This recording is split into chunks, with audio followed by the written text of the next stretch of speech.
Hi, I'm Daniel Lucas, and welcome to Book 101 Review.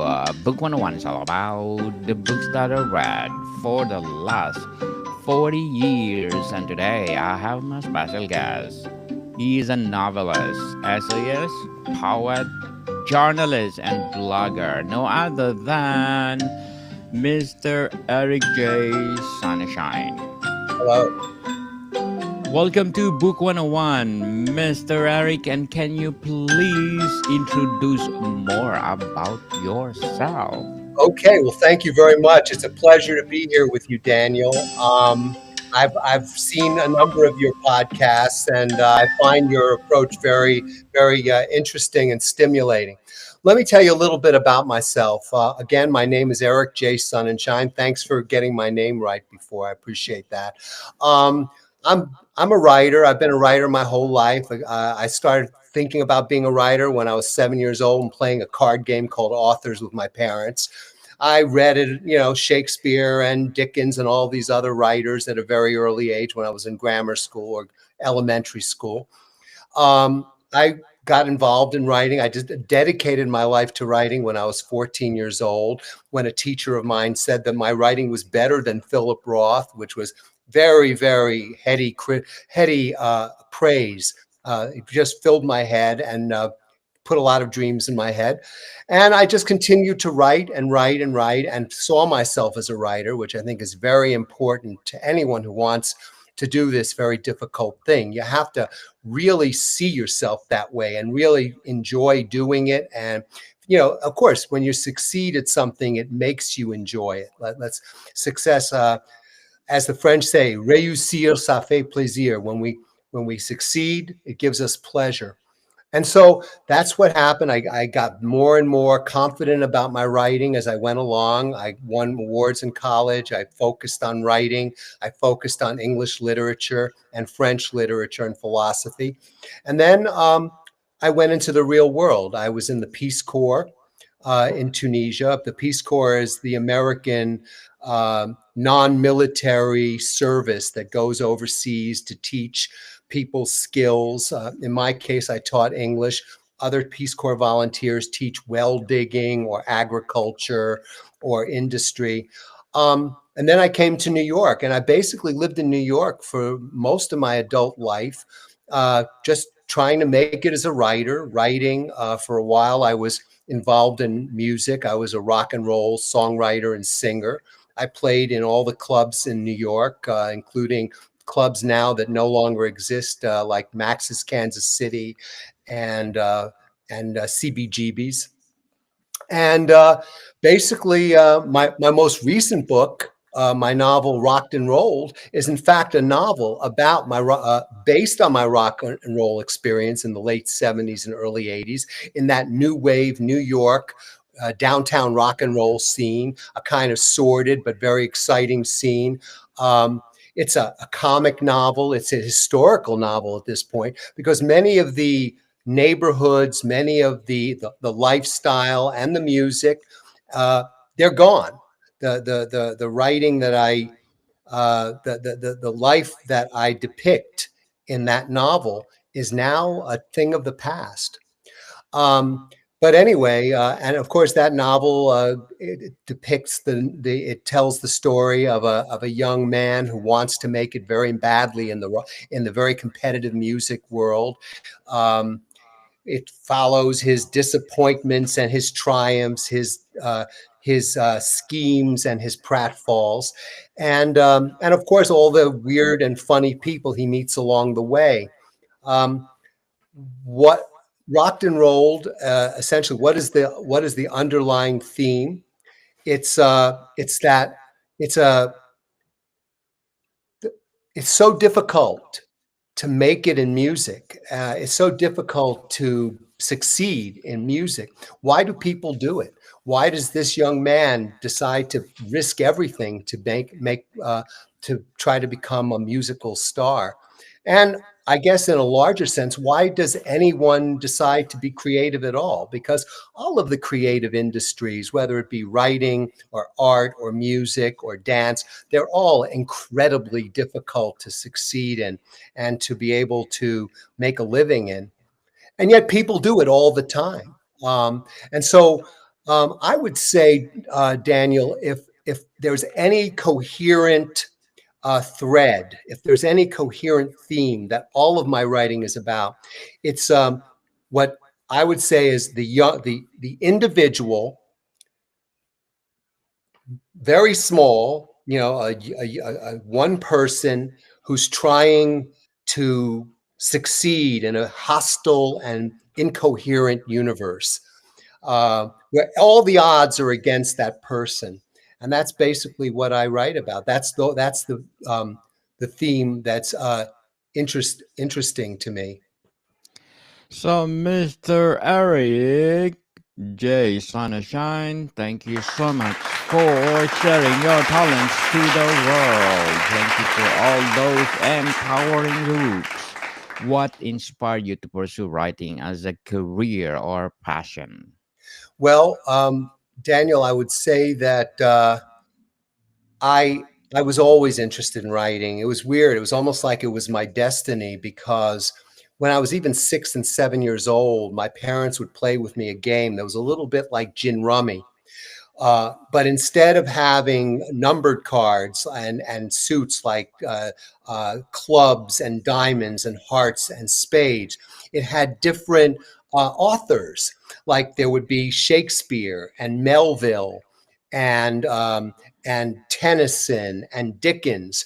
And instead of numbers, you would have their famous books. Like it would be Dickens' Oliver Twist, David Copperfield, Great Expectations, the Pickwick Papers, etc. And so I started learning about these writers and the famous books they wrote very early in my life. Suddenly these names were in my head, and I realized there was something special about these people.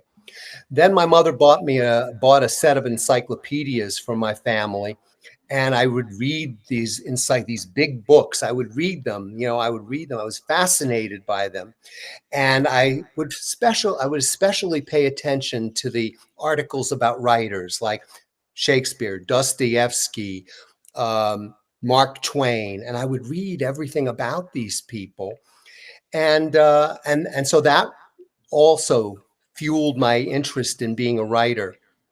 I would read Shakespeare. Well, when I was during the summer, I was bored. I would pick up plays by Shakespeare and read them. I'd read Dickens.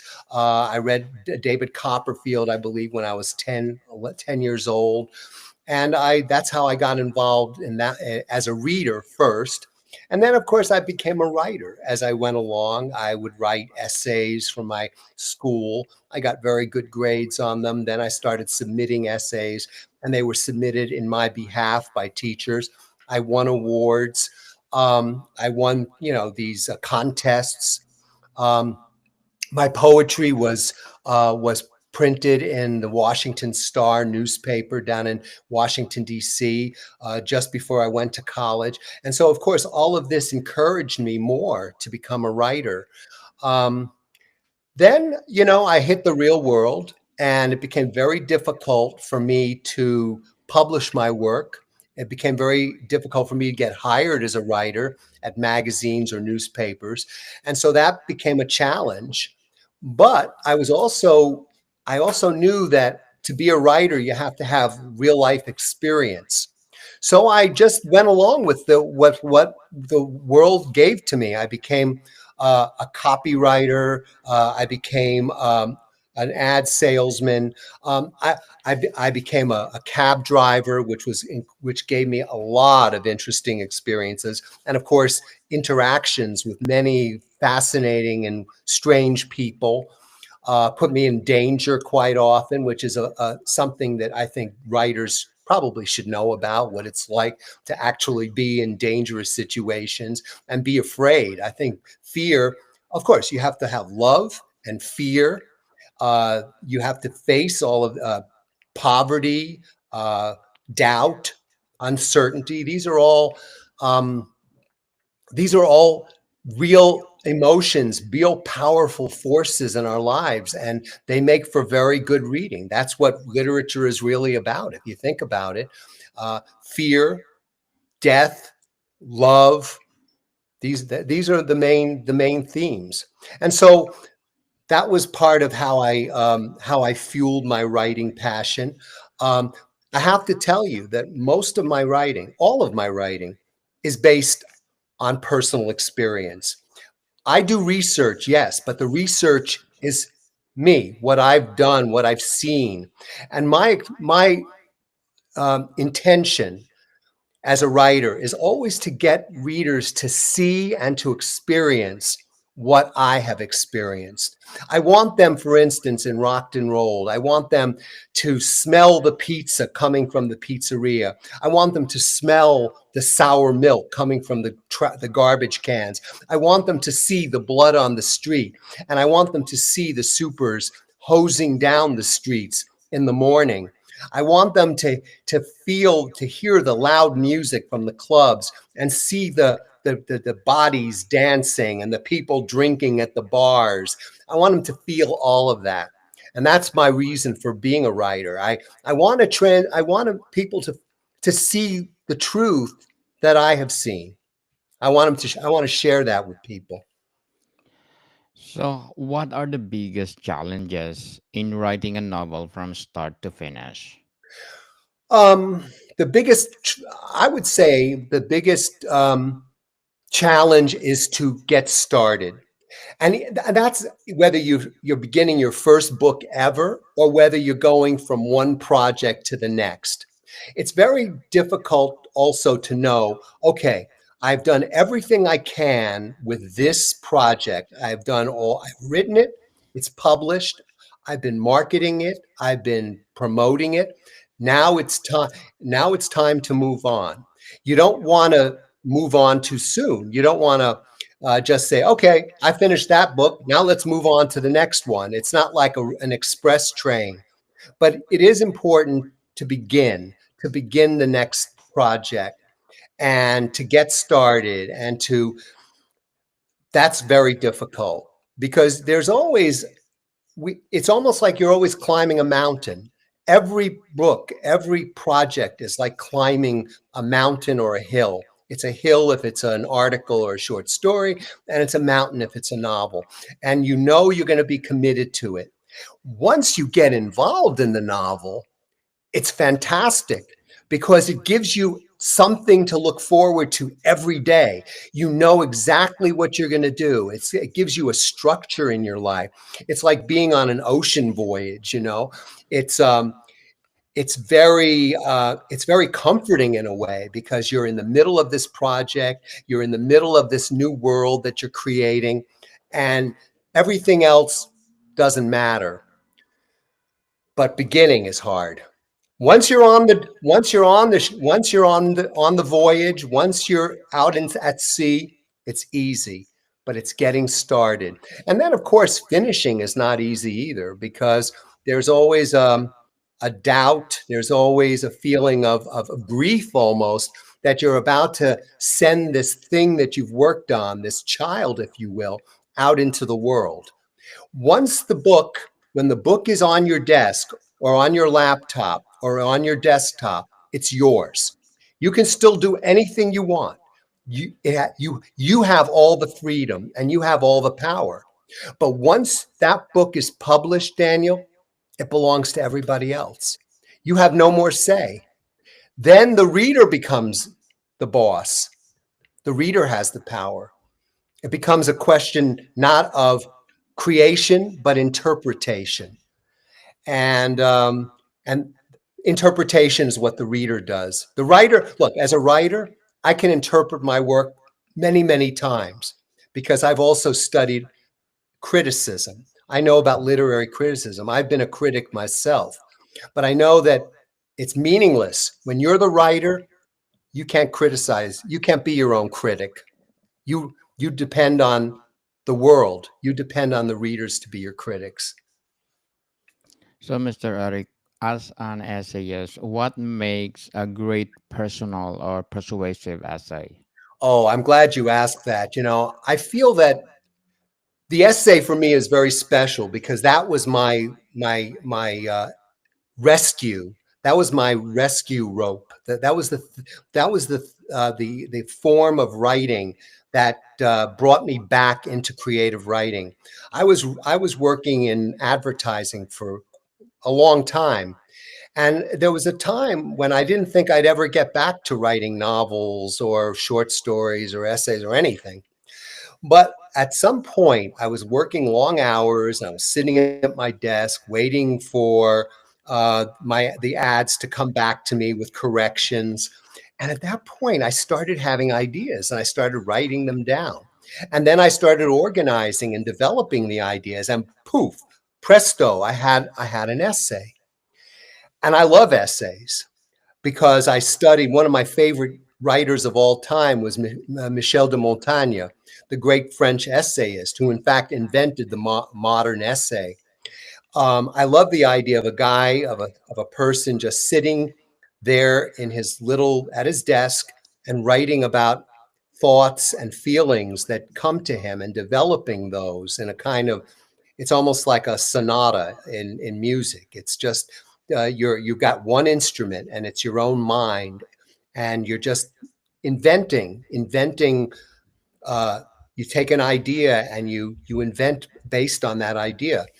And I love essays. So I wrote my first book. My first publication was a book of essays called Making Up for Lost Time, where I addressed many issues of modern life.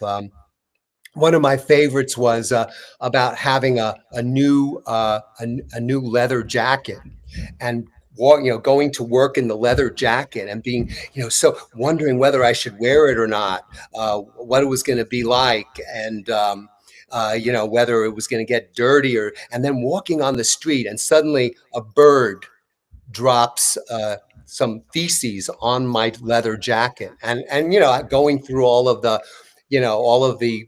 I don't know, anxieties and worries about that, and what will people think when I go into the office wearing a jacket that has bird dew on it, and then other things too, other issues too, like having pigeons nest on my kitchen windowsill and feeling a kind of kinship with these pigeons because they had a nest of eggs there. And what happens when the janitor in our building decides that this is a public hygiene hazard, a public it's a hazard to health, and he sweeps off the nest from the windowsill. And so I write about issues like that, a wide variety of things, or walking to work and seeing a caterpillar trying bravely to walk across the sidewalk in Rockefeller Center, one of the most biggest tourist centers in all the world.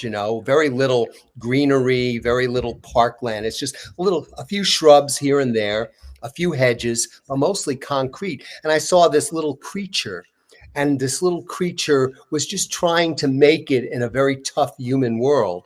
And so I wrote about that. So I wrote about a variety of experiences, and I really enjoyed doing it. I would say that my essays are almost like short stories, in that they're very, they're creative, they're personal, they have a very strong voice, and they almost are like narratives. They go from a point A to point E.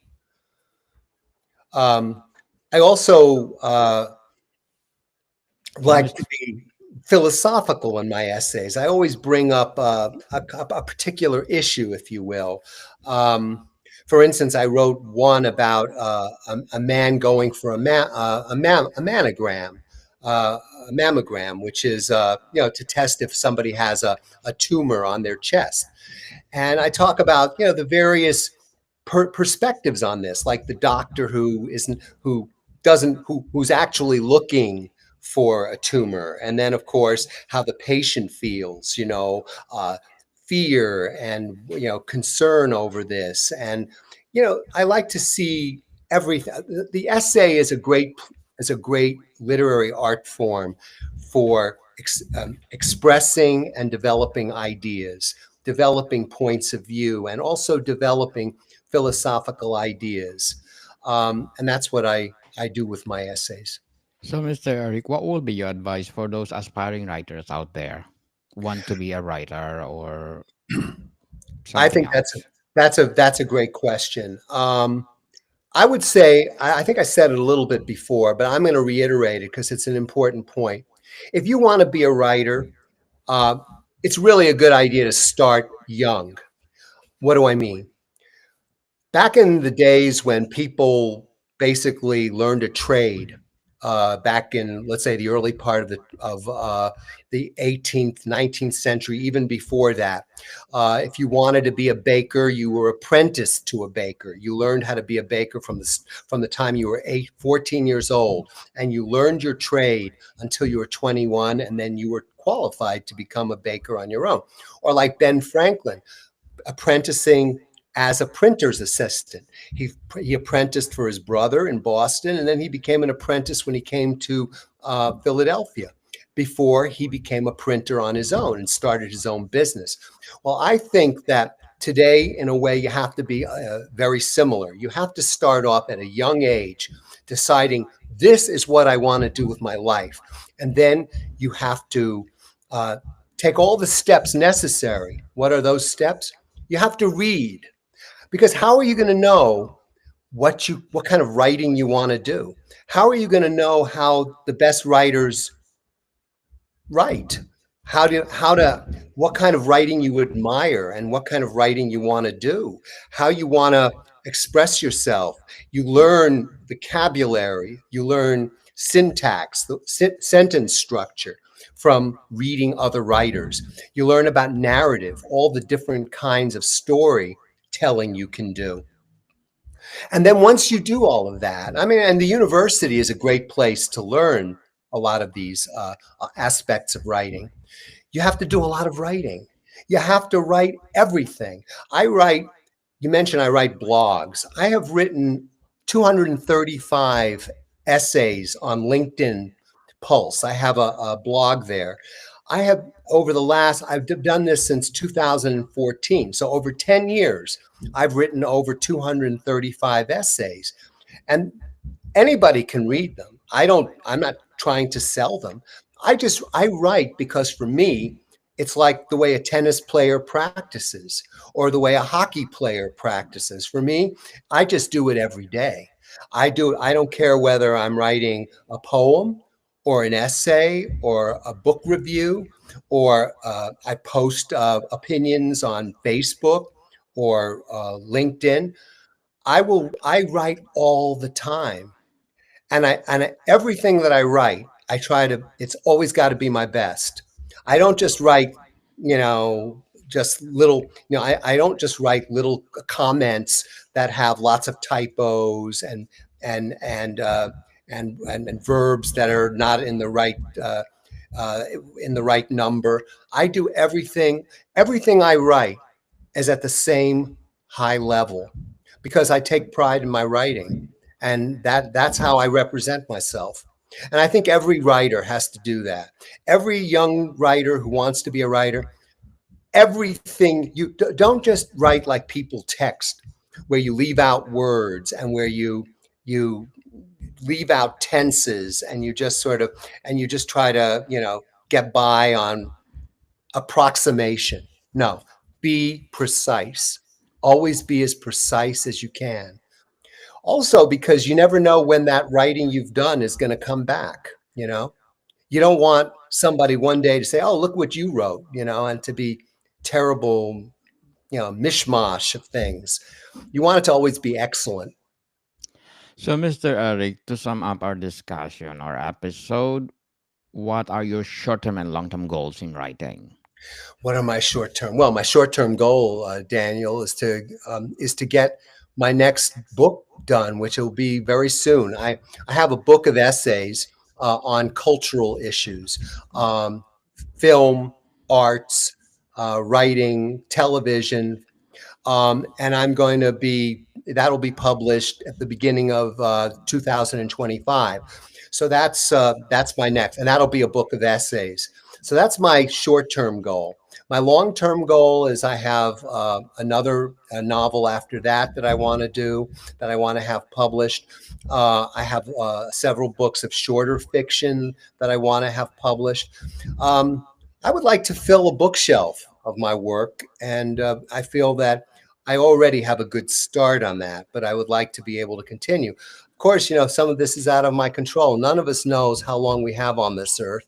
And I'm just hoping that I have the good health and the fitness and the strength to pay off my dream, to be. Yes.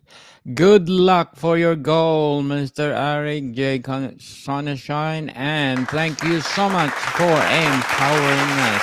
Thank you so much for your essay, for your novels and blogs and poetry. Thank you so much. And Mr. Eric J. Sonnenschein, can you please invite our listeners to support all your books? Okay, thank you very much, Daniel. I've really appreciated it. This is my book, Rocked and Rolled. You can get it on Amazon.com. Eric J. Sonnenschein, Rocked and Rolled. Just Google Rocked and Rolled by Eric J. Sonnenschein. You'll take it right. It'll take you right there. And of course, if you want to read any of my other books, there are 9 others. I've written 10 books that have been published. Just look me up on Eric J. Sonnenschein on Amazon, and you'll get. You can visit my author page or a listing of my books. They're available in paperback and ebook, and I hope that you will, because I think you can sample any one of them. There's a little button, sample it. If you want to read something short, you can read my essays. If you want to read something longer, I welcome you to read my novels. Yes, people, let's support Mr. Eric J. Sonnenschein, because if you support him, more empowering books to come. So, Mr. Yes. Eric, thank you for your time. Thank you, Daniel. It's been a pleasure speaking with you. Modicom people, see you soon. Thank you, Mr. Eric, and you are most welcome to come back next year. Thank you. Just